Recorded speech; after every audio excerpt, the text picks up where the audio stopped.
Paz do Senhor a todos. Vocês já ouviram falar sobre batalha espiritual?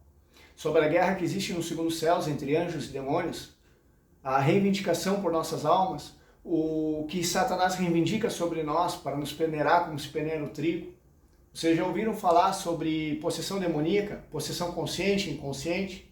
Fiquem comigo até o final desse vídeo. Vamos falar um pouquinho sobre isso, sobre as experiências que eu já presenciei, experimentei, e também trazer à tona, à luz da palavra de Deus, revelações e verdades sobre essa esfera que é tão complexa para muitos irmãos.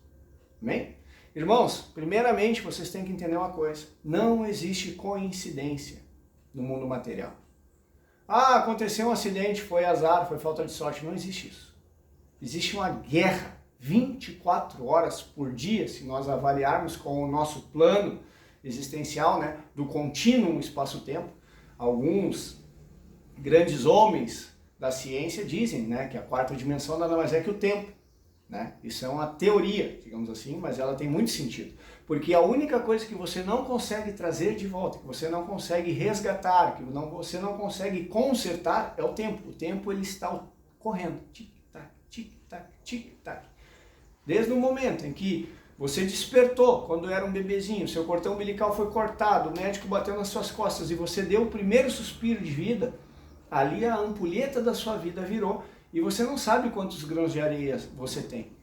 Isso significa que o corpo que a tua alma habita, porque nós temos uma alma vivente habitando dentro de um corpo físico, um corpo material, composto, né, por oxigênio, hidrogênio, carbono, etc., os mesmos elementos bases do planeta que nós vivemos, o planeta Terra. Não é coincidência também o nome ser planeta Terra e nós termos sido formados do pó da Terra. Você vai falar cientificamente, que Terra tem a ver com os deuses romanos, que antes o planeta se chamava Gaia, etc, etc, etc. Não existe coincidência para Deus. Deus, ele faz todas as coisas conforme o beneplácito da sua vontade, mesmo que você não acredite nisso. Você acreditando, deixando de acreditar, Deus continua sendo Deus e Ele vai cumprir tudo aquilo que Ele quer, porque Ele é o Criador, tanto meu, como de você, como de todo o universo. E Ele vai fazer se cumprir.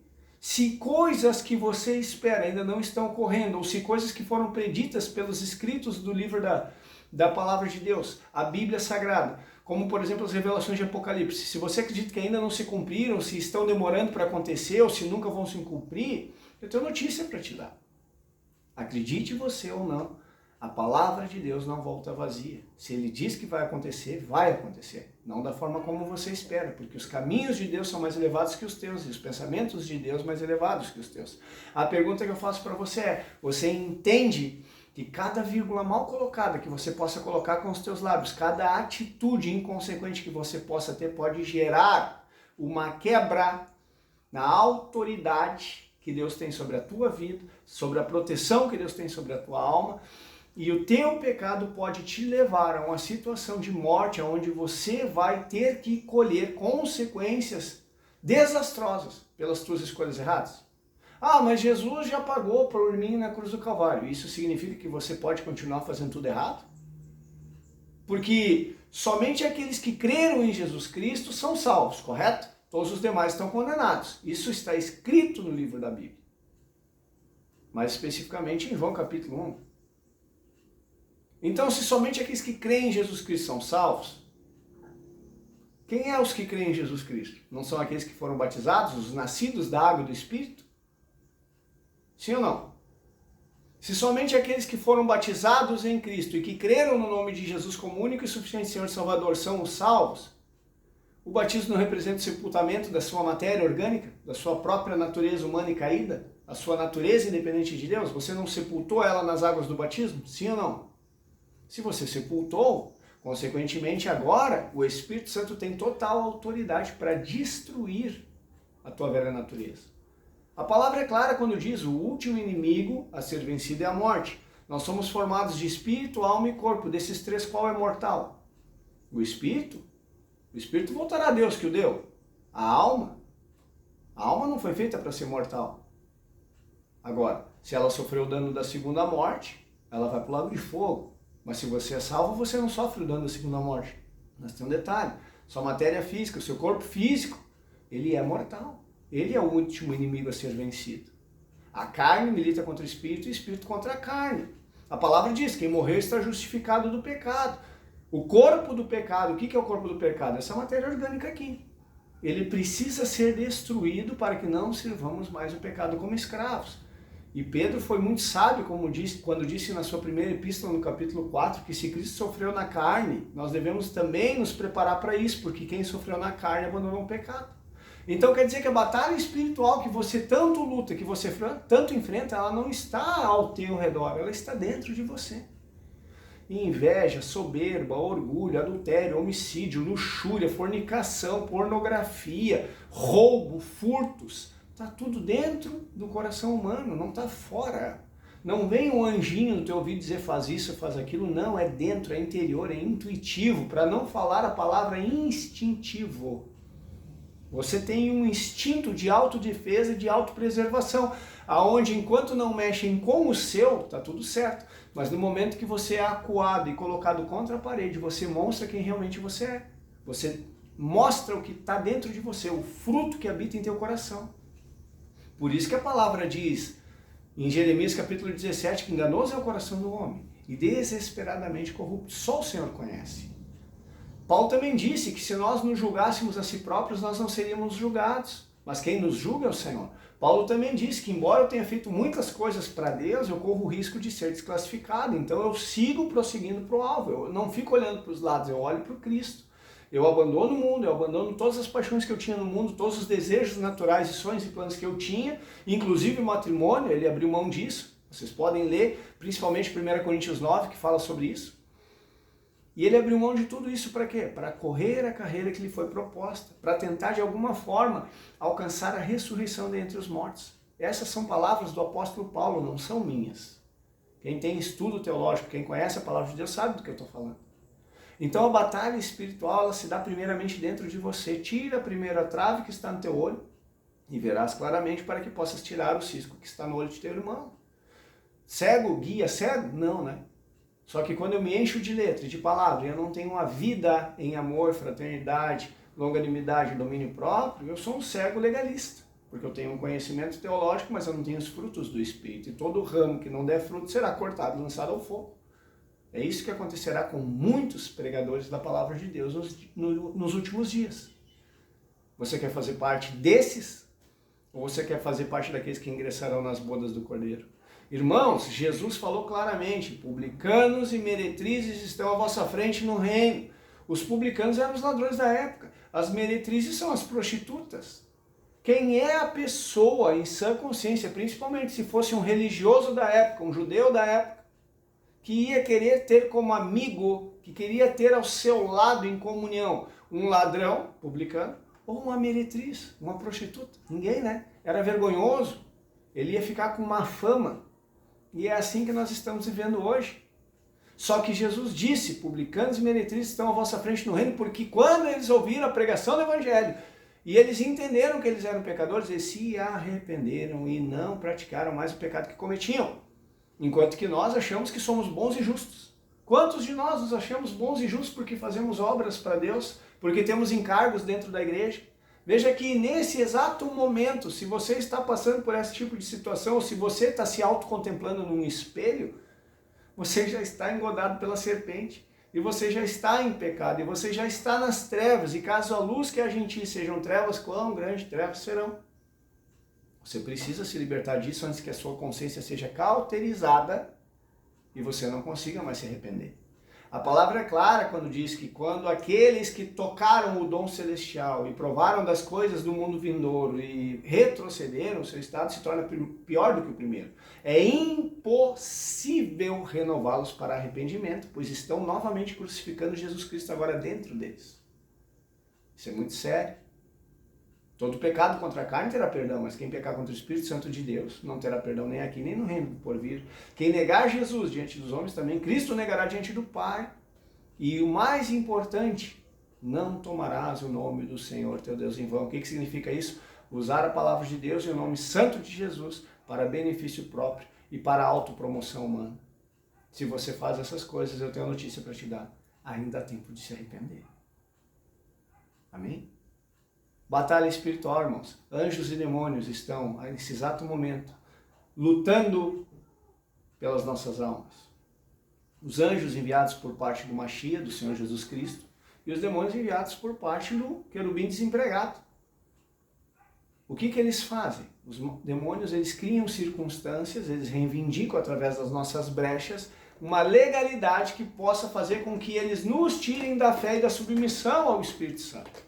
Enquanto que os anjos do Senhor pelejam por nossas almas para quê? Para que nós não sejamos recolhidos da terra enquanto nós não venhamos a purificar a nossa alma, para que as nossas vestes estejam alvas para as bodas do Cordeiro, o arrebatamento. Então é por isso que ainda a gente está aqui. Porque esse mundo aqui nós não vamos levar nada, nem a pele física. A única coisa que vai sair daqui é o Espírito com a nossa alma. Agora a pergunta que eu faço para você é, a sua alma está mais apegada ao Espírito ou ela está mais apegada aos desejos da carne? Porque a tua resposta define a quem você serve hoje. E se você está na segunda opção, amando o mundo e as coisas que há no mundo, eu tenho uma notícia para te falar, ainda há tempo de se arrepender.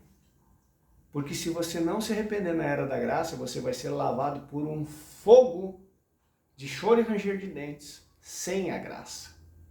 Imagina um tratamento cirúrgico sem anestesia, será que é dolorido? Se com a graça você muitas vezes murmura e reclama, imagina sem ela. Ah, mas Jesus já pagou todos os meus pecados, irmão, irmã, preste atenção numa coisa. Jesus pagou por um pecado que você não tinha condição de pagar. Você não pediu para nascer e você não pediu para nascer pecador. Jesus pagou essa dívida para você. Era injusto você ir para o lago de fogo, sendo que você não pediu para nascer para o pecado. Agora que você conhece Jesus, ou melhor, agora que você é conhecido de Deus por intermédio de Jesus Cristo, e que você tem consciência do que é pecado e do que não é, se você deliberadamente continuar fazendo as vontades da carne e do pecado, já não resta mais nenhum sacrifício pelos pecados. Vocês estão entendendo isso? Então, a batalha que você enfrenta hoje, a batalha espiritual que você enfrenta hoje, ela está dentro de você. O reino de Deus não virá com visível aparência, o reino de Deus está dentro de todos vós, daqueles que creem, evidentemente. Então, se está tudo dentro de nós, eu tenho que buscar interiormente, através da consciência, da intuição e da comunhão, encontrar o meu propósito no corpo de Cristo. E quando eu encontro o meu propósito no corpo de Cristo, eu encontro também aqueles que estão me impedindo de alcançar o meu propósito. O medo, a ansiedade, a pressa, o desejo natural de coisas terrenas. Algo está impedindo você de avançar na esfera espiritual e na maturidade espiritual. Paulo disse, havendo entre vocês ciúmes, divisões, contendas, discussões tolas, sois crianças e necessitais de leite. Você não tem maturidade espiritual se você ainda é uma pessoa soberba, arrogante, invejosa. Aquele que acha que sabe alguma coisa, ele ainda nem aprendeu como se convém saber. A sabedoria lá do alto é primeiramente pura, pacífica, tratável, cheia de misericórdia, de bons frutos. Ela não precisa provar nada para ninguém, porque ela simplesmente é. E não é que ela seja de si mesma, é porque ela recebeu daquele que é maior que ela. Amém? Irmãos, possessão demoníaca. Quem nunca esteve do lado de uma pessoa e aí você simplesmente entra com uma palavra cirúrgica sobre aquela pessoa, confrontando uma situação negativa que aquela pessoa está vivenciando ou que ela está cometendo, e aquela pessoa ela simplesmente muda o olhar quando ela olha para você. E você vê que não é mais a pessoa, mas é o demônio que está agindo dentro daquela pessoa. Quem nunca passou por isso? Eu peguei uma situação muito tremenda de uma pessoa, não vou entrar em detalhes até para não expor, caso ela assista esse vídeo, em que eu simplesmente entrei com uma palavra para a pessoa e a pessoa se transformou. Se transformou. E eu achei que aquela pessoa ia se avançar em mim. E eu reivindiquei em nome do Senhor Jesus Cristo e repreendi e disse, olha, seja lá o que for, o intento que você deseja fazer, em nome de Jesus Cristo eu te repreendo, Satanás. E aquilo saiu da pessoa. E o olhar daquela pessoa mudou. E aquela pessoa simplesmente olhou para mim e disse assim, onde é que a gente estava mesmo? O que tu falou? Eu não entendi. Era como se ela tivesse tomada por alguns segundos. O Senhor me deu discernimento de espíritos. Eu repreendi pela graça e misericórdia do Senhor, porque eu de mim mesmo não tenho poder nenhum. Mas o Senhor me concedeu, por misericórdia, por amor àquela alma, a autoridade. e o espírito demoníaco saiu da pessoa. Não é uma coisa que andara sub, aí plá plá plá, e plu plu plu, showzinho gospel. Não! É sai, em nome do Senhor Jesus Cristo. E deu. Não tem rodeio, não tem entrevista com vampiro, não tem tititi, sensacionalismo, não. E outra, a palavra ensina que a gente tem que fazer essas coisas em secreto, não tem que fazer merchandising disso aí para mostrar que você é mais espiritual que o teu irmão. Quem é servo de Jesus Cristo e quem é fiel ao Senhor não faz propaganda. Mas então por que tu está dando esse testemunho? Estou dando esse testemunho porque algumas pessoas vão se identificar com esse vídeo, com essa situação que eu estou passando. Eu estou dando um testemunho para incentivar irmãos que buscam servir a Jesus Cristo e não ao próprio ego, a tomarem posse de seus encargos ministeriais. Não negligencies o dom que está sobre ti. Não enterre o teu talento na terra. Busque consagração, busque reverência, temor, tremor, reconheça que você de si mesmo não tem nada para oferecer e clame para que o Espírito Santo entregue para você a tua verdadeira identidade, dia após dia após dia, te colocando na mesma estatura e caráter de Cristo, porque esse é o mandamento. O Espírito Santo entrou dentro de nós para nos transformar em filhos de Deus. E quem é o maior exemplo de filho de Deus, senão o Senhor Jesus? Mas para Jesus foi fácil, porque ele é próprio Deus encarnado. Foi muito mais difícil para Jesus. Porque embora ele tivesse nascido da semente do Espírito Santo, ele nasceu em um corpo humano, passível das mesmas tentações e desejos, mas que não tinha o pecado. Imagina para um jovem de 8 anos, de 12 anos, uma criança de 8, 12 anos, que era o caso do Senhor Jesus quando pequenininho, saber que nasceu com um único propósito, que era morrer pelos pecados, que não era nem culpa dele. Você já parou para pensar nisso? Imagina ele ter a autoridade de chegar a Pedro e dizer: Pedro, se eu quiser eu peço para o Pai, o Pai me manda mais 6 legiões de anjo. Tu não precisa me defender, eu vim justamente para ir para a cruz. E Jesus está lá, preso na cruz do Calvário, e aqueles que até comeram dos pães e dos peixes que ele multiplicou, dizendo: se tu é filho de Deus, desce da cruz. E cuspindo, e escarnecendo, e debochando. E Jesus ali: Pai, perdoa, não lhes imputes esse pecado. Se eu e você hoje tivéssemos a autoridade e o poder que Jesus tinha, embora ele não usasse, nós ia botar fogo naquelas pessoas, irmãos. Vamos ser honestos. Com a nossa justiça própria, nós ia botar fogo. Não é verdade? Mas Cristo foi obediente até a morte de cruz. Como um cordeiro mudo, ele não abriu a boca. E ele foi para pagar uma dívida que não era dele, mas nossa. E sabe o que é mais tremendo? Eu vou finalizar com uma reflexão aqui. Quando Satanás foi expulso dos céus por querer o trono de Deus, Satanás, vou criar aqui uma analogia para vocês entenderem. Satanás disse para Deus: você só me vence porque você é o Criador de todas as coisas, mas se você fosse se equiparar ao meu poder, eu te dava uma surra. E sabe o que Deus respondeu para o diabo? Eu te venço até na forma humana. Mesmo na forma daquele ser de barro que você zombou e disse que nunca ia se sujeitar a ele. Eu te venço até na forma humana. E Satanás aceitou o desafio. E o que aconteceu? Jesus veio, pagou a dívida, cumpriu todos os preceitos da lei, nem uma vírgula, nem um tio ficou sem que nada se cumprisse. Morreu pelos nossos pecados, entregou o Espírito ao Pai e disse: Pai, está consumado. Ressuscitou ao terceiro dia, retirou de Satanás a autoridade da morte e do inferno. E hoje está sentado no lugar mais alto. Ele a si mesmo se humilhou e Deus o exaltou sobremaneira, onde ele está sentado no lugar mais alto que existe na hierarquia da criação. Acima dele só o Pai. Acima no céu somente Yahweh, mas abaixo nos céus não existe nenhum nome pelo qual possamos ser salvos, senão unicamente o nome do Senhor Jesus Cristo. Existe hoje um Deus homem sentado num trono nos céus, transfigurado e aguardando a sua noiva, a sua igreja, o seu povo santo, que é a sua imagem conforme a sua semelhança, ou devemos ser pelo menos, estamos nesse processo hoje, né? No deserto rumo a Canaã. Canaã é as bodas do Cordeiro, é o governo milenar, e ele está esperando pacientemente, eu e você, nos sujeitarmos a autoridade do Espírito e pararmos de querer pó da terra, para que ele possa voltar e dizer: agora que vocês estão desapegados do pó, eu posso levá-los para o reino do meu Pai. Irei à vossa frente, vos prepararei lugar, e depois voltarei e os levarei para comigo, Quem aqui está gritando Maranata, volta Jesus? Quem aqui está dizendo, Senhor, não vejo a hora de te abraçar, de te ver, de estar sentado à mesa ao teu lado? Não é por mérito, você nunca vai ser merecedor disso, é graça.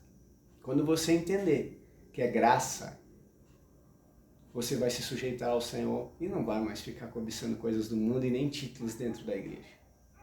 Pensem nisso e que Deus abençoe as vossas vidas. Em nome de Jesus, amém.